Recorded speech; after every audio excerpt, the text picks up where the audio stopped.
The massive space station called Nexus Prime floated in the darkness between stars. Ships of every shape and size moved around it like insects around a bright light. Some looked like crystals with sharp edges. Others had long tentacles that moved like snakes. A few had metal shells that clicked and clattered as they docked. Admiral Zektar stood on the command deck of the station. His blue skin had dark stripes that showed his high rank among his people. He watched the busy traffic through the large windows. Hundreds of different alien races came here to trade and make deals. This had been the way of things for thousands of years. The insect-like Vrakti carried goods in their sharp claws. The crystal beings called Luminos spoke in musical tones that made the air shimmer. The water creatures from the deep oceans moved in special suits filled with their home liquid. All of them bowed to the hegemony council that Zektar represented. "Another peaceful day," Zektar said to his aide. "The galaxy knows its place." Far away, at the edge of space that no alien had ever seen, something moved through the black void. It was huge beyond imagination. The ship stretched almost 3 kilometers from front to back. Its gray hull was covered with weapons that could destroy entire fleets. This was the UNS Leviathan, and it belonged to a species the galaxy had never met. Captain Jake Morrison sat in the command chair at the center of the ship's bridge. He was a tall man with short brown hair and calm eyes. Around him, his crew worked at their stations with quiet skill. The bridge hummed with the sound of computers and life support systems. "Status report," Jake said. Lieutenant Amy Carter looked up from her sensor station. She was young with blonde hair tied back in a neat ponytail. "We're still 3 hours from the target location, sir. Long-range sensors show heavy traffic around the space station." "Any signs they've detected us?" asked Commander Pete Sullivan. He was Jake's second in command. A stocky man with gray in his beard and scars on his hands from years of service. Amy checked her screens again. "No, sir. We're still too far out and our stealth systems are working perfectly." Jake nodded. The Leviathan used technology that bent light and sound around the ship. To any alien sensors, they would look like empty space until they got much closer. Humanity had learned to be careful when meeting new species. "Remember our orders," Jake said to his crew. "We're here to make peaceful contact. But we don't show them everything we can do unless we have to." The ship continued its silent approach. In the weapons bay, Chief Security Officer Lisa Brooks checked the massive guns that lined the Leviathan's hull. Each weapon was bigger than most alien ships. The ammunition storage held enough firepower to level a small moon. Lisa was a tough woman with short red hair and muscles that came from years of combat training. She had served in 3 wars before joining the Deep Space Fleet. "All weapon systems green," she reported to the bridge. "But I hope we don't need them." In the science lab, Dr. Dan Parker studied everything they knew about alien species. He was a thin man with thick glasses who loved learning new things. The computer screens around him showed pictures and data about dozens of different races. "From what we can tell," Dan said over the communication system, "most alien species see space combat as a kind of game. They fight with small ships for short periods. Winner takes all, but not much actual killing." "How small are we talking?" Pete asked. Dan looked at his notes. "Their biggest warships are maybe 200 meters long. Most are much smaller. They seem to think bigger ships are just for carrying cargo." Jake smiled a little. The aliens had no idea what they were about to meet. Human ships were built for real war. Not games or showing off, but serious fighting that could last for days or weeks. Every system on the Leviathan was designed to keep working even when half the ship was destroyed. The Leviathan had enough food and air for 2 years. Its medical bay could handle hundreds of wounded crew members. The engines could run at full power for months without stopping. Most importantly, its weapons could fire continuously for days without running out of ammunition. "Sir," Amy called out, "we're getting close enough that their sensors might pick us up soon." "Then it's time to say hello," Jake said. He pressed a button on his chair. "All hands, this is the captain. We're about to make first contact with alien species. Remember your training and stay calm. This is what we came here to do." The crew felt excitement and nervousness mixed together in their stomachs. They had trained for years for this moment. Humanity had wondered for centuries if they were alone in the universe. Now they were about to find out they definitely were not. Ryan Walsh, the chief engineer, sat deep in the ship's engine room. He was a big man with oil stains on his uniform and strong hands that could fix anything. The massive reactor that powered the Leviathan hummed beneath his feet. "All systems running smooth as silk, Captain," he reported. Weapons Officer Kate Nelson sat at her station on the bridge. She was a calm woman with dark hair and steady hands. In front of her were controls for enough firepower to destroy an entire alien fleet. But her orders were clear. Only fire if fired upon first. "Dropping stealth systems now," Amy announced. "We should appear on their sensors in 3, 2, 1. 3 hours away on Nexus Prime, every alarm on every ship started going off at once. The alien traffic controllers stared at their screens in shock. Something enormous had just appeared out of nowhere. It was bigger than anything they had ever seen. Chick Snell was a Vrakti controller with 6 arms that moved over his control panel like a pianist. His insect eyes went wide as he looked at the readings. "Admiral Zektar," he called out in panic. "You need to see this right now." Zektar rushed to the control room. When he saw the sensor readings, his blue face turned pale. "That's impossible," he whispered. "Nothing that big can move through space." But the readings were clear. Something 3 kilometers long was heading straight for Nexus Prime. And it was moving fast. The galaxy was about to meet humanity for the first time. The UNS Leviathan moved slowly toward Nexus Prime like a mountain floating through space. Every alien ship in the area moved quickly out of its way. The massive human vessel made even the biggest alien cargo ships look like toys. Captain Jake Morrison stood on his bridge watching the space station grow larger on the main screen. The station was impressive. A huge ring of metal and glass that spun slowly to create artificial gravity. Thousands of ships buzzed around it like bees around a hive. "They're trying to talk to us, sir," Lieutenant Amy Carter said from her communication station. "Multiple channels, lots of different languages." "Put the universal translator online," Jake ordered. "Let's see what they're saying." The speakers filled with nervous chatter. Alien voices spoke quickly in their own languages, but the computer translated them into English. "Unknown vessel. Please identify yourself." "That thing is huge." "How does it even fly? Where should we put it?" "We don't have a dock that big." Jake picked up his communication device. "This is Captain Jake Morrison of the United Nations ship Leviathan. We come in peace and request permission to dock." Silence filled the communication channels for a long moment.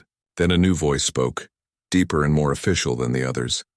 "Captain Morrison, this is Admiral Zektar of the Hegemony Council. Your vessel is unusually large. Please follow our escort ships to Docking Bay 7. Jake looked at Pete Sullivan, who was studying the station layout on his screen. "Bay 7 is their biggest dock, sir," Pete said. "But we're still going to stick out pretty far." "Do our best," Jake replied. The docking process took 2 hours. The Leviathan was so long that it had to dock at an angle, with half the ship extending out into open space. Alien ships gave it a wide circle, their crews staring through windows at the massive human vessel. Inside the station, Admiral Zektar paced back and forth in the main council chamber. His advisors stood around him, all talking at once. "The ship is armed, Admiral," said Vordash, his military commander. "Our scans show weapon ports all along its hull." "But they claim to come in peace," added Sithara, the diplomatic advisor. Her crystal body sparkled as she moved. "Perhaps they are simply cautious." Zektar raised his hand for silence. "We will meet them according to protocol. If they wish to join the galactic community, they must prove their strength in honorable combat." An hour later, Jake Morrison walked through the docking tube into Nexus Prime. He wore his best dress uniform with gold buttons and rank insignia. Behind him came Chief Security Officer Lisa Brooks and Science Officer Dan Parker. Lisa walked with the easy confidence of a trained warrior. Her hand stayed near her sidearm, though she hoped not to need it. Dan carried a bag full of recording equipment and cultural gifts from Earth. The airlock opened into a vast chamber with a ceiling so high it seemed like a cathedral. Aliens of every description filled the space. Some walked on legs, others floated in the air, and a few rolled on wheels or tracks. At the center of the room stood Admiral Zektar. He was tall for his species, with blue skin marked by dark stripes that showed his rank. His large eyes studied the humans carefully. "Welcome to Nexus Prime," Zektar said. His voice was deep and formal. "I am Admiral Zektar, representative of the Hegemony Council that governs this sector of space." Jake stepped forward and extended his hand. "Captain Jake Morrison, representing the human species and the planet Earth. We're honored to meet you." Zektar looked at the offered hand with confusion, then carefully reached out to shake it. The gesture seemed to please him. Your species is unknown to us, Captain Morrison. Your ship is impressive in size. Thank you, Admiral. We come seeking peaceful relations and trade opportunities. Of course, Zektar nodded. But first you must understand our ways. All species that wish to join the galactic community must demonstrate their worthiness through a trial of strength.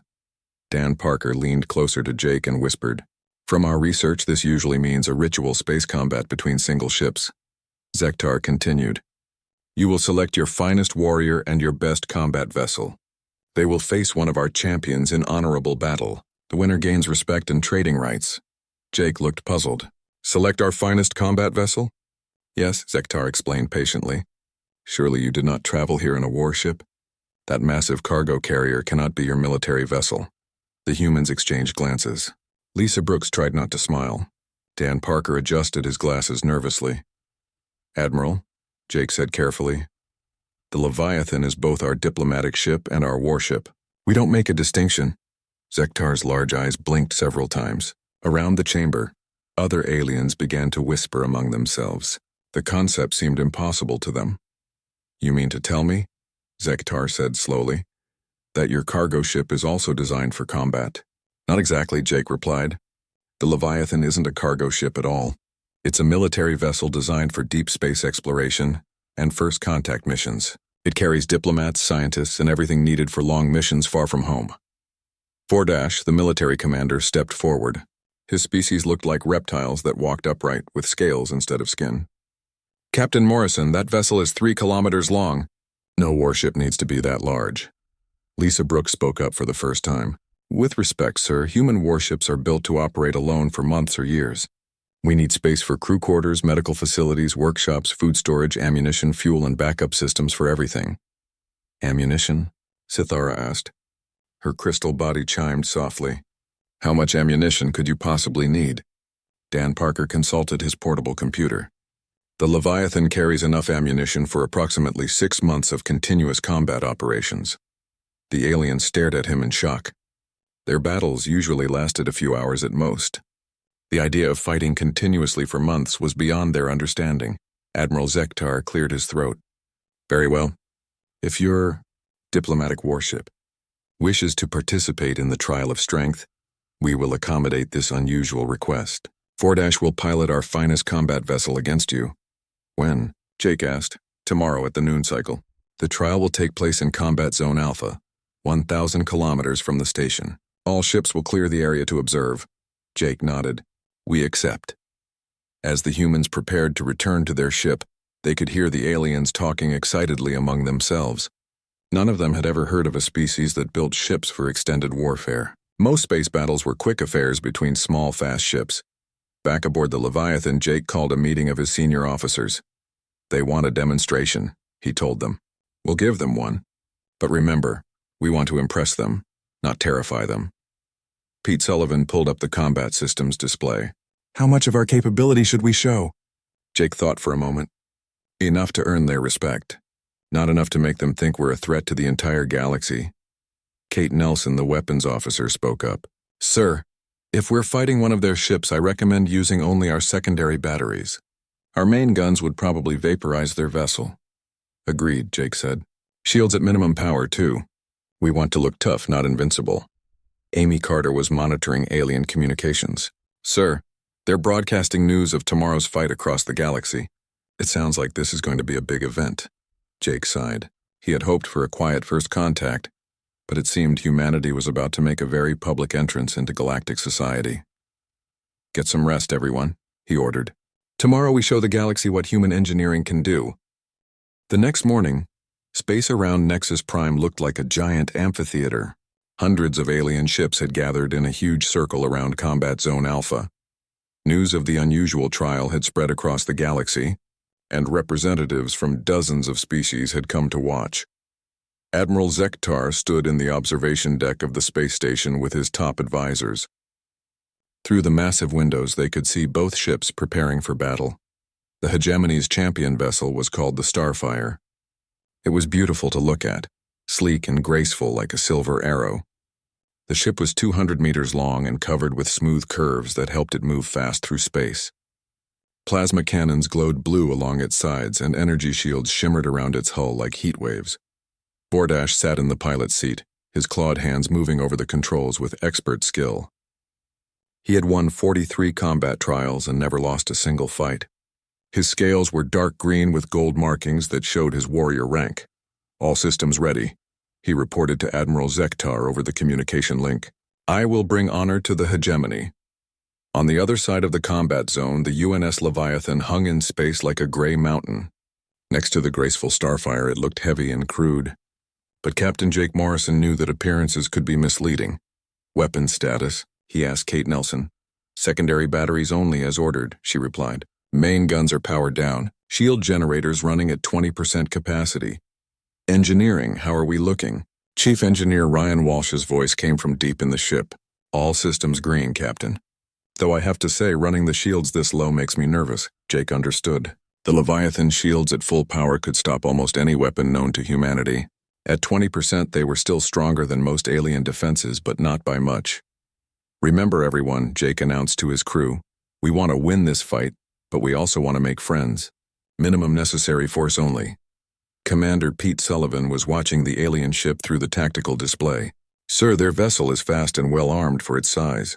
Our computer estimates their plasma cannons could do real damage if they get through our shields. Let them try, Lisa Brooks said from her security station. I'd like to see what these aliens can do in a real fight. The trial began according to ancient tradition. Both ships moved to opposite ends of the combat zone, exactly 1,000 kilometers apart. Admiral Zektar's voice echoed across all communication channels.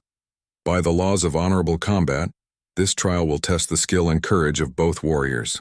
Victory goes to the ship that disables its opponent or forces surrender. Let the trial begin. Vordash immediately pushed his engines to maximum power. The Starfire shot forward like a bullet, accelerating at speeds that would have crushed a human pilot. His species was built for high acceleration, with strong bones and flexible bodies. The alien ship came straight at the Leviathan, firing its plasma cannons in a pattern designed to overwhelm enemy shields. Bright blue energy bolts streaked across space, each one hot enough to melt steel. Jake watched calmly as the enemy fire approached. Helm, bring us about. Let's give them a moving target. The Leviathan began to turn, its massive bulk rotating slowly like a space station changing position. To Vordash, it seemed impossible that something so large could maneuver at all. The plasma bolts hit the Leviathan's shields and burst into spectacular displays of light and energy. The alien observers cheered as they watched their champion's weapons find their target. But inside the human ship, nothing happened. Shield status? Jake asked. Amy Carter checked her instruments. Still at 20%, sir. Those hits barely registered on our sensors. Jake nodded. Return fire. Single shot from turret 3.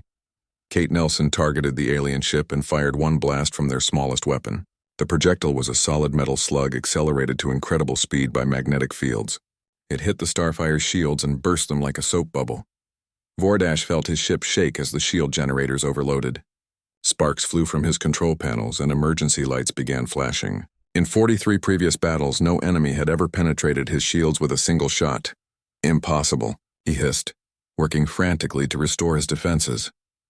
The Starfire changed tactics, using its superior speed to fly in circles around the massive human ship. Vordash fired continuously, sending stream after stream of plasma energy at different parts of the Leviathan's hull. Jake watched the tactical display with interest. He's good. Look at those maneuvers. The alien pilot was indeed skilled. He kept moving constantly, never giving the human weapons a clear shot. His plasma cannons found weak spots in the Leviathan's shield coverage and concentrated their fire there. But the human shields were designed for much worse punishment. Even at reduced power, they absorbed the alien weapons' fire with ease. Sir, Pete Sullivan reported, our shields are down to 19%. Oh no, Jake said with a slight smile. We're taking a beating. After 10 minutes of continuous fire, Vordash had used half his ship's energy reserves. His plasma cannons were overheating, and his shields were still completely down. Meanwhile, the human ship seemed completely undamaged. Admiral Zektar watched from the space station with growing amazement. How are their shields still holding? He asked his advisors. Unknown, Admiral. Sithara replied, her crystal body flickering with confusion. Our sensors indicate the human ship should have been disabled by now. Jake decided it was time to end the demonstration. Kate, let's show them what we can really do. full spread from the port secondary battery. Kate Nelson smiled and pressed a series of buttons. Along the left side of the Leviathan, 20 weapon turrets turned toward the alien ship. Each turret contained guns that fired both energy beams and solid projectiles. "Firing," Kate announced. The space around the Starfire suddenly filled with death.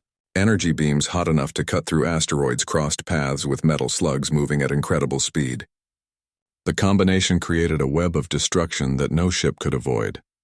Vordash threw his ship into the most desperate maneuvers of his career. He rolled, dove, and twisted through space like a dancer. But there was simply too much incoming fire. His ship's hull began to glow as energy beams scored hits along its length. The Starfire's engines failed first, followed quickly by its life support systems. Warning alarms filled the cockpit as system after system went offline. In less than 30 seconds, the proud warship was floating helplessly in space. Jake immediately opened a communication channel. "Vordash, this is Captain Morrison. Do you require assistance?" The alien pilot's voice was weak but proud. I yield the trial to you, human. Your victory is complete." "Pete, get rescue teams ready," Jake ordered. "Amy, scan their ship for life support status." "They're losing atmosphere through several hull breaches," Amy reported. "Their emergency systems are failing." Within minutes, human rescue shuttles were docking with the damaged alien ship. Lisa Brooks led the rescue teams, cutting through twisted metal to reach Vordash and his crew. The humans worked quickly and efficiently, moving the injured aliens to the Leviathan's medical bay. Dr. Dan Parker met them at the airlock with a full medical team. Even though Vordash had been their enemy minutes before, the humans treated him with the same care they would give their own crew members. The alien observers watched this with fascination. In their culture, defeated enemies were usually left to repair their own ships and tend their own wounded. The idea of helping a fallen opponent was completely foreign to them. Admiral Zektar stared out at the combat zone where the massive human ship was now coordinating rescue operations. His military advisors stood silent beside him, trying to understand what they had just witnessed. "Admiral," Vordash's voice came weakly over the communication system. "The humans, their ship is not like anything we have ever seen. Their smallest weapons are more powerful than our largest. Their shields absorbed our best attacks without even flickering." Zektar felt a cold chill run down his spine. If this single human ship was so powerful, how strong was their entire fleet? "Captain Morrison," he called over the communication channel. "The Hegemony Council formally recognizes your victory. You have earned the right to trade and travel in our space." Jake's voice replied calmly, "Thank you, Admiral. We look forward to peaceful relations between our peoples." But across the galaxy, other voices were not so welcoming. The demonstration had been broadcast to every major government and military force. The message was clear. Humanity possessed technology that made them incredibly dangerous. On a dozen different worlds, military leaders were calling emergency meetings. Fleet commanders were checking their ship counts and weapon inventories. For the first time in galactic history, every major power was asking the same question: what do we do about the humans? News of the trial spread across the galaxy faster than light itself. On every world with advanced communication systems, military leaders watched recordings of the one-sided battle. The images were always the same.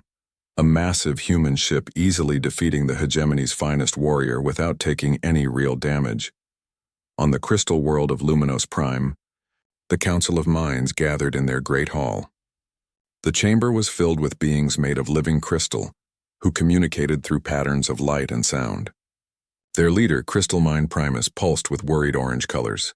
"The probability calculations are disturbing," Primus announced, his crystal body flickering with mathematical equations. "If one human ship possesses this level of capability, their entire fleet could conquer the galaxy in less than 50 standard years." The other crystal minds flashed agreement in bright blue patterns. They had run the same calculations hundreds of times, and the results were always terrifying. On the war world of Rakti, things were much louder and more violent. Warlord Theknor smashed his claws against the metal table in his command center. The sound echoed through the underground bunker where his generals had gathered. "This is unacceptable," he roared, his insect-like body trembling with rage. "No species may possess such power. Our ancestors conquered this galaxy through strength and courage, not hiding behind thick armor and big guns." General Klixara, his military advisor, clicked her mandibles nervously. Great Warlord, perhaps we should consider negotiation. The humans showed mercy to Vordash. Maybe they can be reasoned with. Theknor's compound eyes fixed on her with deadly intent. Mercy, you call that mercy? They humiliated our greatest ally. They made Vordash look like a child playing with toys. He pointed at the tactical display showing the human ship. Look at that thing. It's not a warship, it's a mobile fortress. Similar conversations were happening on dozens of worlds. The water dwellers of Aquatica Deep discussed the threat while floating in their vast underwater cities. The energy beings of Plasma Ridge debated whether to hide in distant galaxies or stand and fight. Even the peaceful plant people of Garden World began growing weapons instead of flowers. Back on Nexus Prime, Admiral Zektar sat in his private office staring at intelligence reports. His aide, a young officer named Krixtal, stood nervously beside his desk. The reports are all the same, Admiral, Krixtal said quietly. Our scout ships have found the human home system. They call their planet Earth. Long-range sensors show concerning information. Zektar looked up from the reports. Define concerning. They have over 200 ships of similar size to the Leviathan, sir. Their orbital facilities suggest they can build more quickly than any known species. And Admiral... Krixtal paused, afraid to continue. Speak. Some of their ships are even larger. Our scouts detected vessels over 5 kilometers in length. We believe these are their main battleships. Zektar felt his blood turn cold. The Leviathan was just a scout ship? He tried to imagine what a real human battleship might be capable of. Meanwhile, aboard the Leviathan, Captain Jake Morrison was dealing with problems of his own. His communication officer, Amy Carter, had been monitoring alien transmissions for 3 days straight. Sir, we're picking up massive fleet movements throughout the galaxy, she reported during the morning briefing. It looks like everyone is mobilizing their military forces. Commander Pete Sullivan studied the tactical reports. They're scared, Captain. That demonstration worked too well. Instead of earning respect, we've made them think we're going to invade. Dr. Dan Parker nodded agreement. From their perspective, we just proved that one of our ships can easily defeat their best warriors. They're probably assuming we have hundreds more just like this one. Jake rubbed his forehead tiredly. How many more do we have? In this region of space? Just us, sir. The nearest human fleet is 6 months away. That was the problem with being explorers. The Leviathan was designed for long-range missions far from support. If the aliens decided to attack, the single human ship would have to face them alone. Sir? Amy called out urgently. Priority message from Earth Command. The main screen lit up with the image of Fleet Admiral Helen Gray. She was an older woman with silver hair and eyes that had seen too many battles. Her expression was serious. Captain Morrison, we've been monitoring the situation through your reports. Intelligence suggests multiple alien governments are planning military action against you. Jake straightened in his chair. What are our orders, Admiral? Hold your position and continue diplomatic efforts. But Jake... She paused and her expression became even more serious. If they attack, you are authorized to defend yourself with full military capability. Do not let them capture human technology. The communication ended, leaving Jake's crew to consider their situation. They were alone, far from home, surrounded by alien species that saw them as a threat. How long before we can expect reinforcements? Pete asked. Jake checked the star charts. Fleet Admiral Gray is moving the 5th Fleet in our direction, but they won't arrive for at least 4 months. And how long before the aliens finish mobilizing their forces? Lisa Brooks asked. Amy consulted her intelligence reports. Based on the communication traffic we're intercepting, they're planning something big. The Hegemony Council is calling for a unified response to the human threat. Unified response? Jake asked. Dan Parker pulled up historical data on his computer. Sir, there hasn't been a unified galactic fleet in over 3,000 years. The last time all the major powers worked together was during the Great War against the machine intelligence. And now we're the machine intelligence, Pete said grimly. The next few days brought more bad news. Alien scout ships began appearing at the edge of human space, probing Earth's defenses and mapping human settlements. Diplomatic messages from various governments all carried the same basic message. Humanity was too dangerous to be allowed to expand into the galaxy. Jake found himself in an impossible situation. If he left, the aliens would think humanity was weak and might attack Earth. If he stayed, They would eventually gather enough forces to destroy the Leviathan and still attack Earth anyway. There is one option, Amy said during a late-night strategy session. We could contact the more reasonable governments directly, try to split their alliance before it fully forms. Which governments are reasonable? Jake asked. Dan consulted his cultural analysis files. The Lumenos are logical beings. They might listen to mathematical arguments about the cost of war. The depth dwellers prefer peaceful solutions when possible. A few smaller species might be convinced that cooperation is better than conflict. Jake made his decision. Send diplomatic messages to every government that might be willing to talk. Offer technology exchanges, trade agreements, mutual defense pacts, whatever it takes to prevent a war. But even as they sent out peaceful messages, Jake knew they were running out of time. Across the galaxy, the largest military fleet in history was assembling. Hundreds of species that had been enemies for millennia were putting aside their differences to face the human threat. Admiral Zektar stood in the command center of the combined fleet's flagship. Around him, representatives from 43 different species worked side by side for the first time in recorded history. The sight would have been inspiring if not for the reason they were here. Final count, Admiral, reported his tactical officer. 847 combat vessels from 43 species. The largest military force ever assembled. Zektar nodded grimly. He had hoped diplomacy might work, but the human ship represented a fundamental change in the balance of power. If humanity was allowed to expand unchallenged, they could dominate the galaxy within a century. Navigation. Set course for Nexus Prime, he ordered. It's time to end this threat before it grows beyond our ability to stop. The massive fleet began moving through space like a storm cloud gathering strength. At its heart flew ships that had never fought side by side, Bracti warriors alongside Luminos calculators, depth dweller hunters working with crystal mind strategists. Jake Morrison watched them coming on his long-range sensors. 800 ships all heading straight for his single vessel. The odds were impossible, but he had sworn an oath to protect humanity's interests in space. All hands, this is the captain, he announced over the ship's communication system. We may be facing our final battle, but I want everyone to remember, we're not just fighting for ourselves. We're fighting for Earth, for humanity's future among the stars, and for the right to exist in peace. The crew of the Leviathan prepared for what seemed like certain death, unaware that help was already on the way. The combined alien fleet arrived at Nexus Prime like a swarm of angry hornets.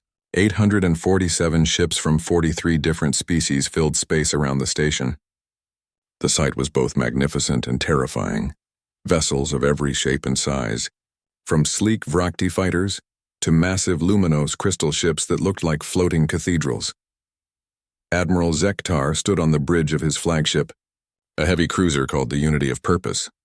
The name had been chosen to represent the unprecedented cooperation between species that normally hated each other. Through the main viewing screen, he could see the human ship hanging in space near the station like a steel mountain. All fleet commanders, report status, Zektar commanded. One by one, the alien leaders responded. Warlord Theknor's voice came through with barely controlled rage. Vracti battle groups ready for combat, Admiral.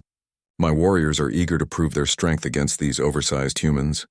Crystal Mind Primus spoke in his musical tone that made the air shimmer. Lumenos computational vessels have calculated optimal attack patterns. Victory probability increases to 73% with coordinated assault. Commander Deep Current of the Water Dwellers gurgled through his liquid-filled helmet. Aquatica forces positioned for flanking maneuvers. Though I still question the wisdom of this action. Zektar ignored the doubt in Deep Current's voice. The decision had been made by the full council. Humanity represented a threat that could not be allowed to grow stronger. Aboard the Leviathan, Captain Jake Morrison sat in his command chair watching the alien fleet arrange itself in attack formations. His crew worked quietly at their stations, checking and rechecking every system. The tension in the air was thick enough to cut with a knife. Final count, sir, Commander Pete Sullivan reported. 847 hostile vessels. They outnumber us by a lot. Weapon status? Jake asked. Weapons Officer Kate Nelson ran through her checklist one more time. All weapon systems online and ready. We have enough ammunition for approximately 6 hours of continuous combat. Against 800 ships, that might not be enough. Lisa Brooks said grimly from her security station, Jake opened a communication channel to engineering. Ryan, how are we looking down there? Chief Engineer Ryan Walsh's voice came back steady and calm. Reactors running at full power, Captain. Shields are charged and ready. If we're going down, we'll take a bunch of them with us. Dr. Dan Parker looked up from his science station. Sir, I'm picking up some interesting readings from their fleet formation. They're not used to working together. I'm seeing coordination problems and overlapping command structures. That might give us an advantage, Pete noted. Divided command, conflicting tactics. Jake nodded, but he knew it wouldn't be enough. Even if the alien fleet fought poorly together, they had overwhelming numbers. 800 ships against one was impossible odds no matter how you looked at it. Sir, Amy Carter called out urgently from her communication station. Admiral Zektar is hailing us. Put him through. The main screen lit up with the image of the alien commander. His blue face was set in hard lines, but Jake could see uncertainty in his large eyes. Captain Morrison, Zektar began formally. By order of the United Galactic Council, you are commanded to surrender your vessel immediately. Your species has demonstrated capabilities too dangerous to be allowed free movement in our space. Jake stood up from his command chair. Admiral, we came here in peace. We've committed no hostile acts against any species. Your very existence is a hostile act. Warlord Theknor's voice broke into the conversation. That ship of yours could destroy any of our worlds. But we haven't, Jake replied calmly. And we have no intention of doing so. We seek only peaceful coexistence and trade. Crystal Mind Primus joined the conversation, his mathematical mind analyzing possibilities. Captain Morrison, your species' rate of technological advancement suggests you will surpass all known civilizations within 200 years. Logic dictates that prevention is preferable to eventual subjugation. Jake felt a flash of anger but kept his voice level. You're condemning us for crimes we haven't committed and have no intention of committing. You will surrender now, Zektar said with finality, or we will take your ship by force. Jake looked around at his crew. They were good people who had volunteered for a dangerous mission to make first contact with alien species. They didn't deserve to die because those species were too afraid to give peace a chance. I'm sorry, Admiral, Jake said quietly, but I cannot surrender. We have done nothing wrong, and I will not abandon humanity's right to travel among the stars. Zektar's face hardened. Then you have chosen death for yourself and your crew. The communication ended, leaving the Leviathan alone against impossible odds.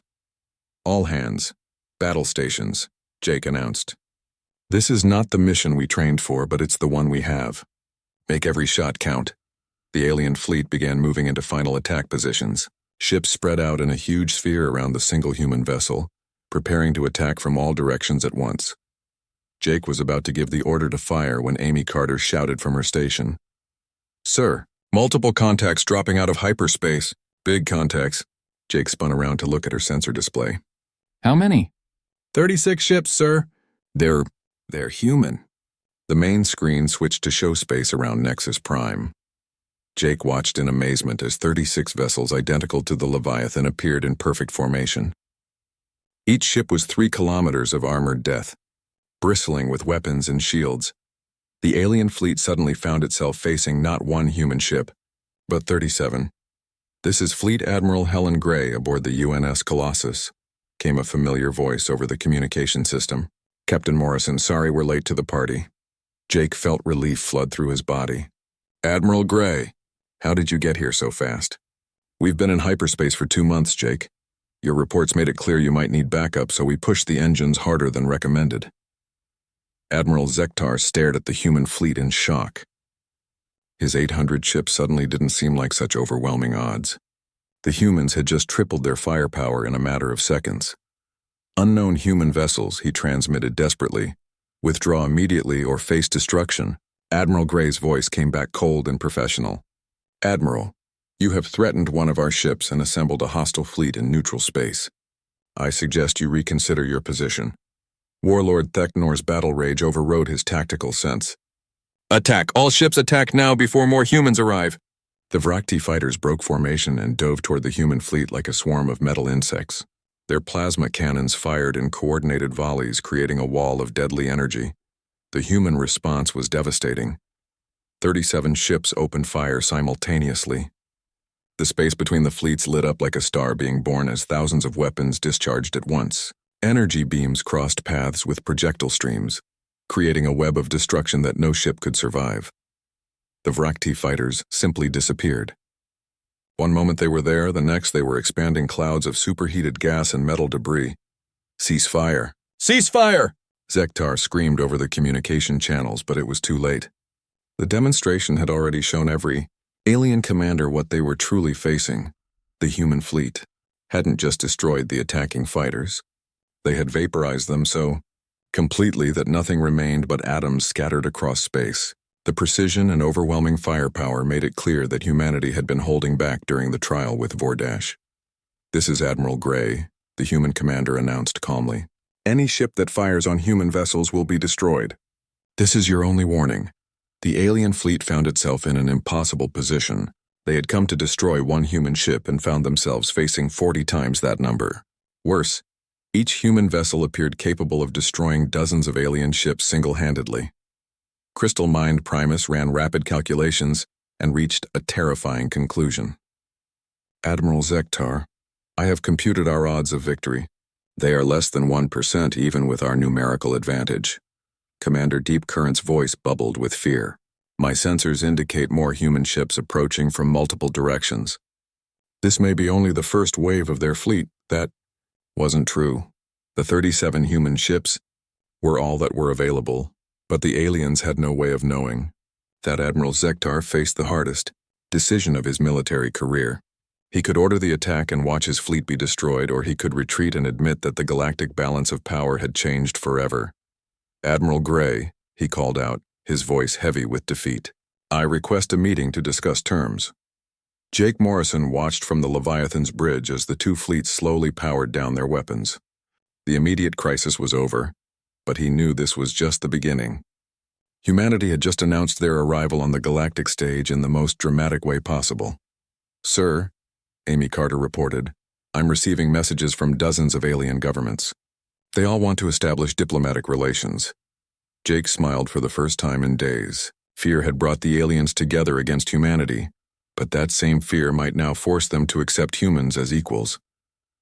Admiral Gray's voice came over the communication system. "Well done, Captain Morrison. I think you've successfully introduced humanity to our